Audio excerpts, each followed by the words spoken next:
In 1720, ordinary people sold their homes to buy stock in a company that barely existed, and Parliament watched it happen. What made thousands of intelligent, cautious people throw away their life savings on a venture with almost no real business? The answer reveals something uncomfortable. Financial bubbles aren't accidents. They are engineered. And in the case of the South Sea Company, the engineers wore wigs and sat in Parliament. Let's start with the setup. England in 1710 was drowning in debt. The country had just finished a war with France. The government owed money to merchants, soldiers, and creditors everywhere. Think of it like a family that spent years on credit cards and now can't make the minimum payment. Something had to give. Enter a merchant named John Blunt. He had an idea: create a company that would assume the government's debt. In exchange, Parliament would give the company a monopoly on trade with South America and the South Seas. On paper, it sounded reasonable. The company takes on debt, profits from trade, everyone wins. But there was a problem. Nobody had actually explored what trade with South America would look like. Spain controlled most of the territory. England had almost no foothold there. The company's business plan was essentially a guess wrapped in optimism. But that didn't matter, because the real product wasn't trade. It was stock. Here's how it worked. The government gave the South Sea Company stock worth millions. The company sold that stock to the public. Early investors made money as the price climbed. Those profits looked real, felt real. But they weren't based on actual earnings from trade. They were based on the next person paying more than you did. And people noticed. Fortunes appeared overnight. A shoemaker became wealthy. A widow's modest savings tripled. Stories spread through London's coffee houses and streets. If your neighbor got rich, why shouldn't you? This is where the bubble gets its power, not from lies, but from visible proof that some people were winning. The stock price climbed from pound 128 to pound 550 in just a few months. At its peak, the company's paper value exceeded the entire wealth of England. Think about that. A company with almost no real assets was supposedly worth more than the country itself, and yet members of Parliament owned stock. The king owned stock.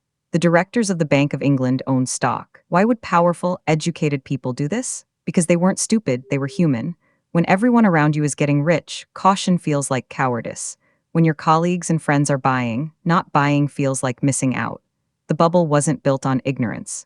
It was built on fear of being left behind. But bubbles have a mathematical limit. At some point, there aren't enough new buyers with enough money. In the summer of 1720, the supply of new investors dried up. Early traders started selling to lock in their gains. As stock came onto the market, the price had nowhere to go but down. The collapse was brutal. The stock that hit pound 550 crashed to pound 150, then pound 100, then lower. Fortunes evaporated in days. People who'd sold their homes to buy stock were now homeless and penniless. Suicides were reported. Families were ruined. The widow who tripled her savings lost everything. The government tried to manage the fallout. They arrested some directors. They dissolved the company. But they couldn't bring back the money that vanished. And here's the part that stings. The government debt that started this whole mess, it still existed. The South Sea Company had assumed it, but the bubble's collapse didn't erase it. What did England actually learn? Financial markets needed regulation. Stock trading needed transparency.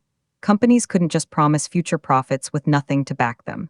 These weren't revolutionary ideas. They were survival lessons written in the losses of thousands. But the deeper lesson is about human behavior. Markets don't fail because people are greedy. They fail because people are social. We follow the crowd. We trust authority. We want to believe in opportunity. The South Sea Company didn't trick England. It reflected England back to itself, the hopes, the fears, the herd instinct that lives in every market. So what made an entire nation invest in a myth? Not ignorance. Not even greed. It was the structure of opportunity combined with the fear of missing it. The South Sea Company showed that when those two forces collide, even Parliament can't stop the flood. This video is for educational and informational purposes only and is not financial advice. Always do your own research. If you want to understand how financial systems actually work, from currency to credit to the bubbles that form in between, subscribe. There's a new mechanism explained every week. Subscribe, there's a new financial mechanism explained every week. This video is for educational and informational purposes only and is not financial advice. Always do your own research.